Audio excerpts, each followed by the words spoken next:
We've become increasingly interested in how collective ownership and communal models can be used to enable more people access to land and engagement with like-minded community members. Setting up Flock as a collective afforded us the opportunity to do what we're doing today.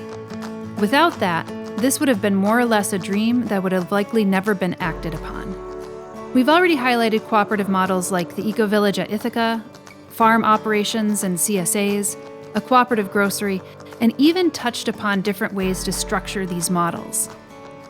Another model that caught our attention was the Agrarian Trust, which is an organization with a mission to support land access to next-generation farmers. There have been countless reports of how farmland prices are surging, and that often gets bought up by developers versus actual farmers. Agrarian Trust hopes to break that cycle through an ingenious cooperative model borrowed from community and conservation land trusts. I spoke with Ian McSweeney, the director of the Agrarian Trust, and Christina Rossi Villa, an organic biodynamic farmer from Tennessee, on how their model works and what projects they have been implementing. We're raising funds for the Agrarian Land Trust to support farmer access. So if you would like to be a part of that, click on the donate button below this video. 100% of what you contribute goes directly to support their work. So much of our society, so much that we're dealing with now is based on this foundation of land ownership, land access, land equity, land stewardship, or the lack thereof. And until we address those items and kind of rebuild relationship to each other and land, we're not building a healthy foundation. So I've tried to manifest this through different work over time. Now I'm director of Agrarian Trust, came on 3.5 years ago. Agrarian Trust is a national nonprofit land trust, and I've launched different initiatives, both Faithlands, where faith communities have a significant amount of land. They're in possession of what types of uses, stewardship or relationship they have with that differs quite a bit. Mm-hmm. But faith communities are going through a transition, and many people in society are losing faith, so there's less need for land held in faith communities. So there's a big transition of ownership going on within the faith communities at large, and then really have engaged to create this Agrarian Commons model, which looks at community land trust work and conservation land trust work and tries to create a different scale for that and an interconnection that brings support and kind of some unified values and resilience for the whole across this model, the Agrarian Commons. And it's really kind of inspired and modeled after work that's going on for the past 3 decades in Europe in different countries, mm-hmm. and commons-based models that have gone on throughout the world for hundreds of years. But is this model a kind of community-centered commons structure at a national scale is completely new to the United States and so needed for a number of reasons, but really to help recreate, develop, and foster that relationship to land at the right scale, with people who are on the land, in community, interconnected to other communities. So director of Agrarian Trust, helped to create this Agrarian Commons model, serve on a number of these localized Agrarian Commons boards, and really helping to kind of grow and expand and evolve this commons model and commons kind of awareness building in this country. Let's step back a little bit, because the idea of the commons, as you had said, is a really nascent idea here in the United States. And most people probably wouldn't have heard of community land trusts or even some conservation land trusts, which we have here in the Finger Lakes. People know the Finger Lakes Land Trust a lot. And a lot of people bequeath their properties to the Finger Lakes Land Trust. But the idea of a community land trust is really, kind of novel to some people. So can you break it down for us what those are, and then how the Agrarian Trust actually pulls pieces of those, but then is also a relatively new model as well? Conservation land trusts are much older. They're a little over 100 years old. First one was started the trustees for reservations in Massachusetts, then several others around New England and the Northeast. There's a little over 3,000 conservation land trusts spread across the country. Some work internationally as well. Some work at a national scale to very local in scale and everything in between. There's also kind of alliance and support network and relations between conservation land trusts. And since the mid-1970s, the conservation land trusts have used this conservation easement as a tool to protect land, where it's the conservation land trust owns certain rights in land, but they don't own the land itself. They don't hold title, but they hold rights through the conservation easement that are primarily focused around protection of natural resources, habitat, ecosystem services, conservation acres by and large. So in a farming context, that would protect the agricultural soils from development and loss, protect the ecosystem, but it still leaves kind of ownership in private hands, equity to be determined by the market, and who has access to be driven by market and private interests. Where community land trusts started in the 1960s with new communities in Georgia, where that work was to hold land for a community to support and sustain those who are involved in the civil rights movement, and a community to build resilience from, land-based agriculture to other business enterprises, including housing and other community uses. That community land trust, New Communities Land Trust, has been attacked because of our racist institutions and structures since its founding. It led only in recent times to a lawsuit settled against the USDA, largest lawsuit on record against the USDA. And yet it's still year in and year out, Black landowners, Black farmers have land stolen from them, upwards of 30,000 acres a year. But that was the founding of the Community Land Trust. Since then, the Community Land Trust work has grown to about 300 community land trusts across the country, primarily focused on housing and community-built infrastructure needs. There are a handful that have kind of business enterprises or community agriculture to serve the community, but they're primarily on the built environment and community needs, and they're generally kind of very limited in scope to geographically where they work. Like there's no national community land trust, there's no regional community land trust, there's no kind of scale or growth. It's really focused on one to a few properties in a region or community. You already intimated this with your description of like what you're doing with the Agrarian Trust, but like, why does the Agrarian Trust exist? What is the problem that's out there that the Agrarian Trust is solving? And maybe Christina, you could even comment on this, being a farmer yourself. Agrarian Trust is here because the need exists where farmers cannot access land. The land prices are too high and farm income is too low. And so the need that Agrarian Trust is filling is land ownership, holding that and protecting it in perpetuity and making it affordable.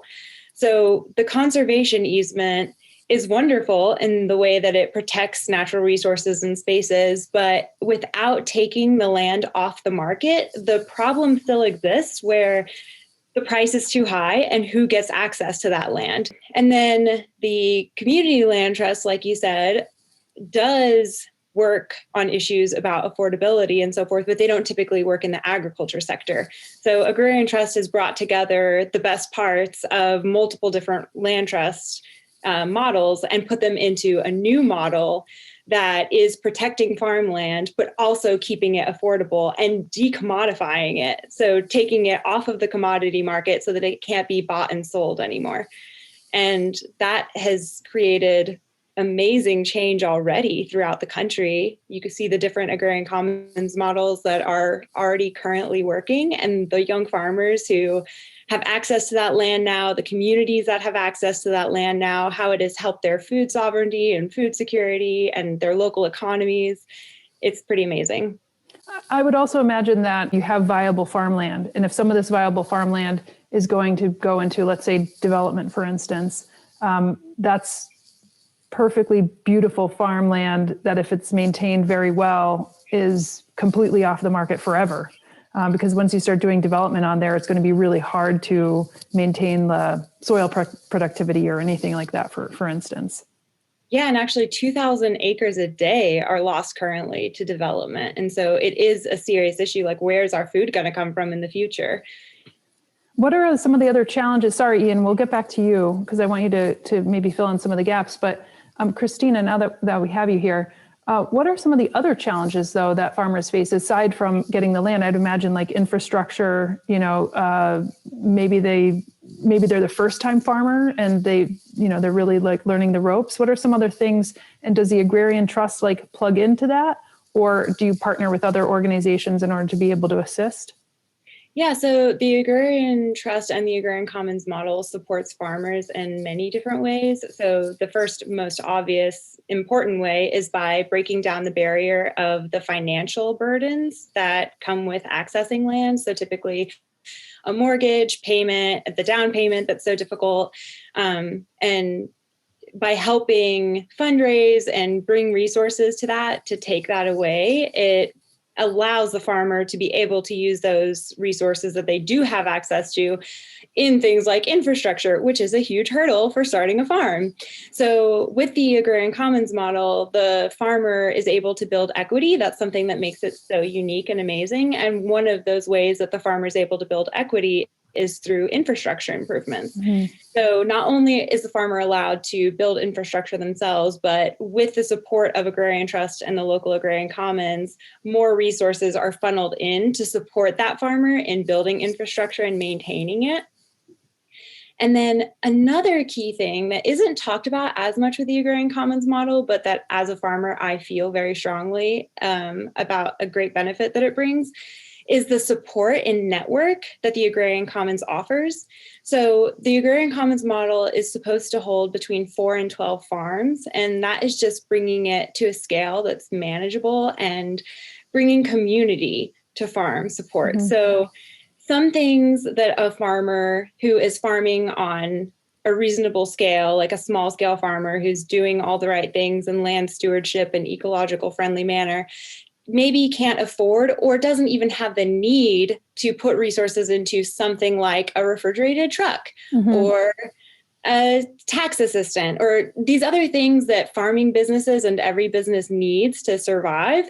But with the support of the other farms and with the support of the whole Agrarian Commons, then they're able to bring those important resources to their farm business and make it a more viable business for their local food community. Mm-hmm. So there are so many things that it offers local farmers. And yeah, it's really a beautiful thing to see such a innovative and different strategy that is coming out of this need and this just new way of thinking about things. It takes a cultural mind shift to think about not owning land, but really what people want is the access to land, the ability to build equity, like the long-term tenure.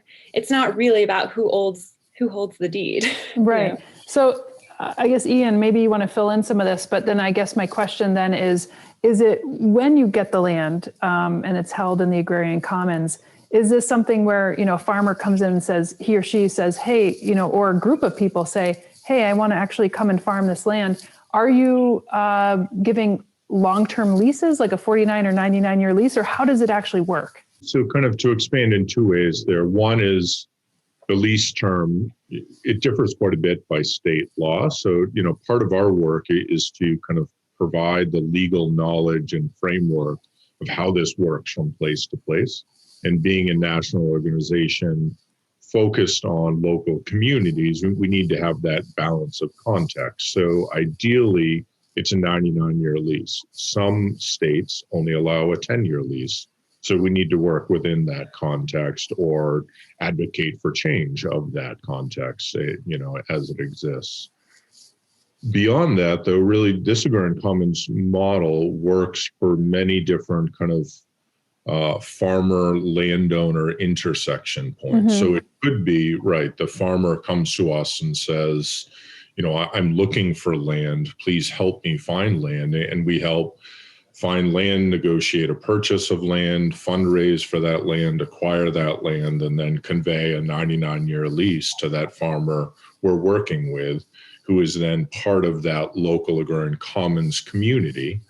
Or it could be that we take land in another way, like a landowner might donate land to us, where then we're holding land and looking for next farmer, and we put out a call for proposals for new farmers and then select farmer in that way. Other cases, it's existing farms who might be mid-career farms who are struggling with the financial barriers or kind of lack of community connection or shared resources. It might be kind of end-of-year farmers where we're finding many of them who value soil health. They value farm practices and stewardship of the land.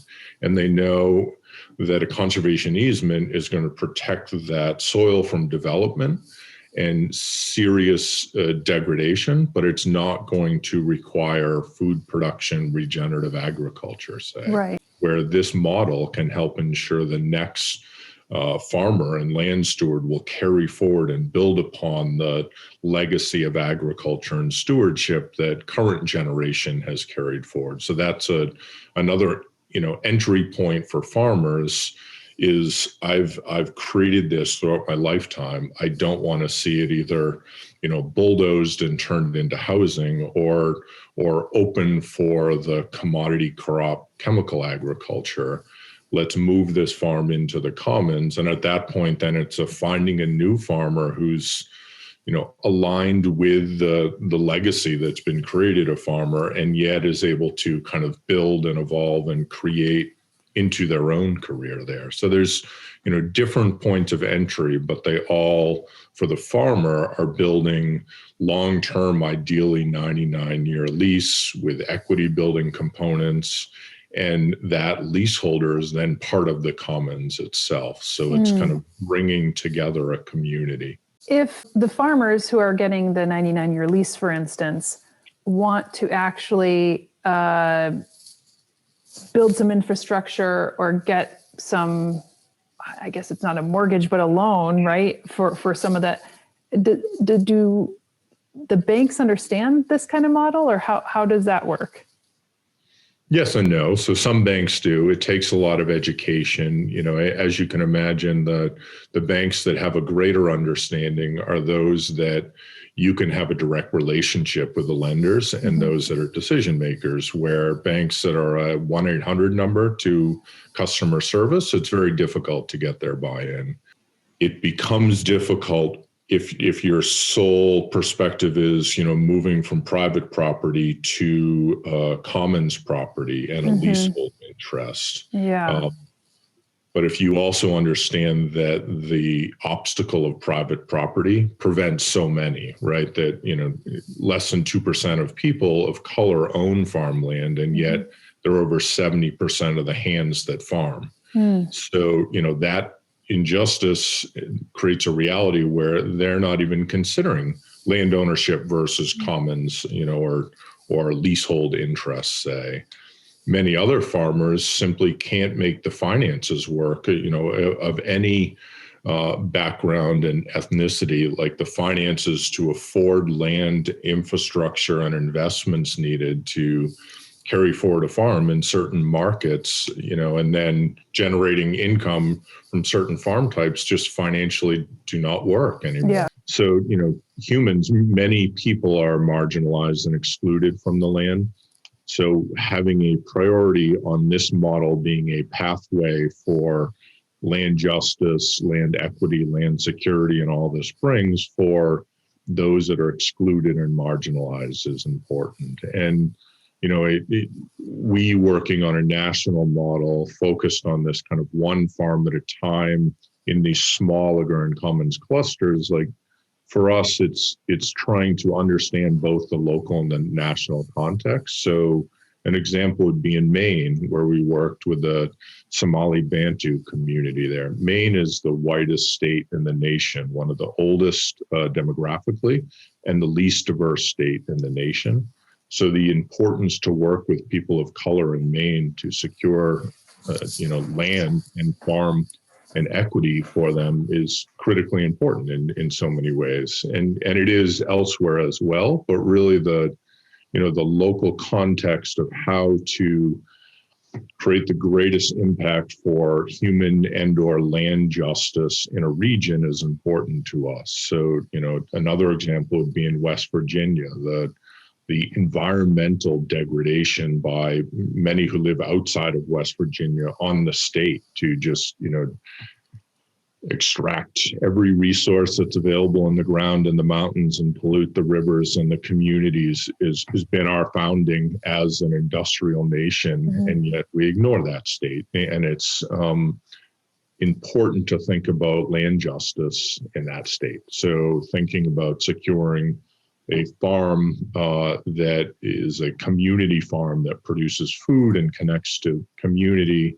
and also is a alternative to the absentee landowner extraction-based industry that is so prevalent, not only as activity in the state, but just as land ownership of the state itself is critically important as well. So it differs, from one community to the next as it does. Each community is quite different, but we try to and all kind of underpin the values of land justice, human justice. You're also talking a lot about the focus on regenerative principles and biodynamic farming and obviously caring for the soil, for instance. Do you find that you could provide land or leases to land to these farmers or groups of farmers at smaller amounts of land to be able to do what they need to do well? Or do you see it as like these big farms kind of going out, or does it vary depending on what they're farming, for instance? There is opportunity on every farmland to allow multiple farmers. In fact, farming in community is just so much better. Like you're kind of talking about in the question is like capacity. And so the ability to do a better job in stewarding the land is easier if there are more people around, and most land can support multiple farming businesses. In fact, in the regenerative farming practices, multiple farm businesses just support the land and the people so much better. For instance, following cattle rotation with a flock of chickens that, one person takes care of egg and poultry and the other takes care of beef. And that's just one example of many, but it is an example that shows that land can support more than one family and more than one farming business. And I would also like to jump in and chat about this idea of the lease keeps coming up. And I just want to make it really clear that when we talk about a lease, we're not talking about a market value lease at all. Like we're talking significantly lower and affordable and not a typical extractive sort of situation, but we're using that word just to signify a contract that is giving access to farmer and maybe covering taxes or some other things that the Agrarian Commons Board has decided upon, but not making money off of that farmer. And definitely none of that money ever comes back to the National Agrarian Trust to support operations at all. So that money stays in community. I think that's such a good point, because I think that in a way you're kind of coming out with this like new model, right? But then there's a way that you have to translate it to current models, which is like a bank will potentially understand a 99-year lease, maybe not in all cases. But so you have to have some kind of like weird middle ground language to be able to explain that. But it's also like we featured the Ithaca Eco Village, and they lease out their land for four farms, and it's at the cost of the taxes for that specific piece of land. So it just covers the bases. And I think that's very in line with your model, except that you guys are on a national level. And that brings me to also a question, and maybe you want, I see that you're actually, I'll wait to answer because I think Christina, you're about to say something. Yeah, I was just going to mention that. So you were just like, oh, but you guys are on a national scale. Mhm. The decision on how much the farmer accessing the land actually pays is not up to the National Agrarian Trust. So although the Agrarian Trust is the national 501c3, these agrarian commons local to place are all these C2 usually organizations that just hold the deed, but then they get to make the decisions about that place and about that land and about that farm to do with that farmer. And so that board is 1/3 farmer, 1/3 community member, and then 1/3 the National Agrarian Trust. So we don't have the power to make decisions there, but that is who gets to make the decision on how much the farmer is going to pay, how many farms are going to come into the agrarian commons, what the geographical priorities are going to be, what the name is going to be. Like all of those decisions are held by the people who that land is impacting and who live off of that land and with each other. So I just want to make it clear that like another amazing part of this model is that the national executive level, like higher up people, they're not the ones who are like dictating what happens on the ground day to day or yeah. Yeah. And that was actually my question, where my question was leading is how like, because when you become a national entity, it's like, how do you know what everything's happening on the ground? You answered that. And I guess then my question would be, are those folks elected like in those specific areas? Do they hold like a certain set of office, or are they there for life? And do they, even though you don't have say as a national organization to say, oh, what you can and cannot do or what you can name it, do they check in with the national organization? So the local Agrarian Commons is a nonprofit affiliate entity of us, the trust.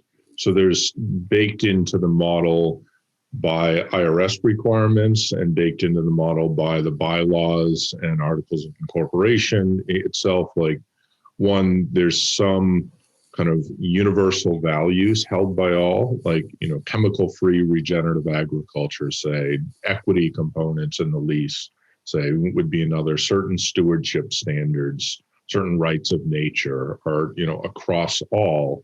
How that manifests locally might look different from one to the next, but they all hold those values in one. And another part of that is, the bylaws and structure is similar. So the way the board is compromised as far as who has seats, which is 1/3 leaseholding farmers or stewards, 1/3 community stakeholders who are in the region of that commons, and then 1/3 Agrarian Trust, is similar across all of these agrarian commons. And then kind of the term length for, time on a board and the ability to renew is all baked into the bylaws and is universal across all of these commons. So much of it is dictated that way. There's also reporting requirements from the commons on its kind of monitoring of land relationship around the lease agreement that are coming back to the trust. In addition to the trust is,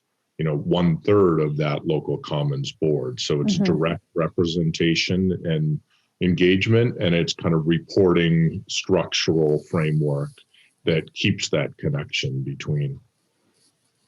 I just think this is such a brilliant model because, you think about community land trusts, it was historically came out for disenfranchised folks who couldn't get land access or couldn't find homes that were not priced out of the market. And you had mentioned conservation land trusts. They've been around for 100 years, but there's lots of folks in this area who they know they're going to be giving their spaces to the conservation land trust. I think it's all within due time. People talk about access to agricultural land. That's a big conversation over here. There's a lot of people who want to farm, but can't actually get the land. They're priced out of the market. They don't have the infrastructure ability. They don't have necessarily that network. And I just think it's all in due time that people will, absolutely understand this and say, oh, this is something that I could actually do for my land? Because otherwise before you had the ability to be able to just sell it or put it into conservation easement. And there is like no in between. And this is such a brilliant model. And it totally makes sense to me. So I'm glad you guys are doing the hard fight, pounding the pavement, so to speak, or pounding the soil, if you will, and actually doing this. Yeah. Now, how do we let everybody know that this exists? Like, how do we bring this into the awareness so that they know this is an option? Yeah. Yeah, you put one foot in front of the other, at the end of the day. So one piece to circle back to was, you asked a question on kind of the size of farms. And for us, it differs quite a bit on some level, but on other levels, it's very strategic on the size. So, different parts of the country, because of the land, because of the rain, requires, certain acres to be productive on one. And so for us, smallest is a 12-acre farm to largest is a several thousand-acre farm. Wow. And in some cases, a 100-acre farm, say, that we're working with has one farmer leaseholder. And in other cases, like the main example, there's 220 families that are farming their subsistence needs on the property there. So number of people, and there's other projects that have, single house to others that are contemplating 20 residences on the property. So it differs quite a bit in that, but really for us, it's focused on mid-size farms and mid-size farms being kind of, not the large industrial monoculture type farm and not the backyard small hobby farm, but really the mid-size farms that feed community, both, in food, but also in education and engagement and ability for people to come onto the farm and reconnect with land, which is a kind of value, and mission area of our work is so more people are going to step foot on the farms that are those mid-sized farms than someone's backyard or the X thousand-acre monocrop tractor farm, say. So it's where we can engage the most people and build awareness for new models like we're carrying forward, but new values around how we connect to farm. And it's also the place where people can actually earn a living. Like, they can have it be their full-time job. They can develop jobs for other people and be part of the community with an enterprise. And it's also just like other areas of many other industries, like the middle is being lost. So the USDA stats from 2012 to present, 37 mid-sized farms every single day close in this country. So that's where things are being lost to the, very large industrial or to the very small hobby farm. And if we want to keep a connection to local food and farms ourselves, we need to sustain those mid-sized farms that feed us in so many ways. So that's both for kind of, that's where the need is, that's where the opportunity is, that's where the kind of community agrarianism is possible. And that, how do we outreach to the greatest number of people gets at that size for us. Yeah. This might get too far into the weeds, but, when I think about community land trusts, or I think about, this kind of commons model, I think about like decision making, and maybe not everybody will agree on what direction to head or what to do with this piece of the land versus that one. Should we build a halal processing facility or shouldn't we? How do you find that many of these different places are doing decision making? Is it more like a dynamic governance model? Are there kind of innovative ways where people are coming together to make those decisions in order to make it work, once, the land acquisition is done, for instance? Yeah, like in some ways, we're the model itself and kind of the framework for decision making and agreement and communication between Agrarian Trust, Agrarian Commons, and leaseholder is something that we have developed in the model and are evolving as we learn and grow through the model. I'd also share though that it's different than most community land trusts, where it really is a kind of a robust community who are stakeholders on the ground and having X number of residents say, these farms have many fewer kind of stakeholders in that way. Like the Somali Bantu, well, there's 220 families, their families farming through different agreements with the Somali Bantu Community Association. Right. That's a nonprofit that exists. The leaseholder is the Somali Bantu community association. So Okay. they're a nonprofit 501(c)(3 themselves. They have a decision-making process. They were founded and led by Somali Bantu community members. So it's dynamic in what they are doing in that decision-making process, but that is something they brought forward into this, and really, they then are the central leaseholder to define how that decision making goes outward from them to the community. So for us, it's part of the learning and evolution is each one of these projects brings new knowledge and new wisdom and experience. Like we're working in Massachusetts with a collective of Indigenous women, and learning from them and the decision-making process that they would like in the commons that we're co-creating with them is equally inspiring and full of learning and kind of evolving our framework of understanding. So for us, it's this mosaic of examples of community learning that we can engage in and then evolve the model in some ways. But much of it comes to us from these communities that are doing the work. And then, it's more of a standard lease that is much simpler than most community land trusts that have so many kind of stakeholders. Yeah, I see this really working in this area that we are in, maybe north of where I am sitting right now, but there is a big push for rematriation of the Gayangohono peoples in this area. And I know land access was one of their issues, and they're using some of their native tongue in order to be able to discover where the farming had taken place 200 plus years ago, because there was this loss of culture. So a model like yours could be something that is really viable, even in this region and obviously other regions. But people have to know that the model actually exists, that there's another alternative way of doing things. I think that a big thing within the culture at Agrarian Trust is that we don't own the model, that yes, of course, just is this open resource. And we've actually partnered with Vermont Law School, who've put out a toolkit, and which is a guide to how to create an agrarian commons. And so any community who feels like they're ready to embark on that can access this document online for free. And it is laid out step by step exactly how to do it and what the hurdles are and what the legalities are. And the documents are included, like the legal documents that they would need. That's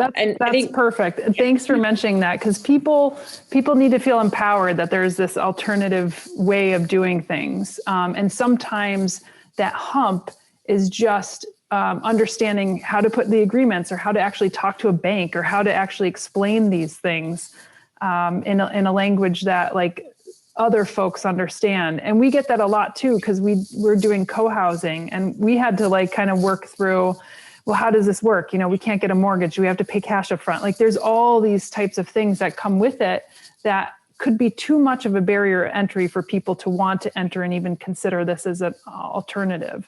And everybody's done the normal way for so long that they don't even know that there's an opportunity that exists that could be in another model.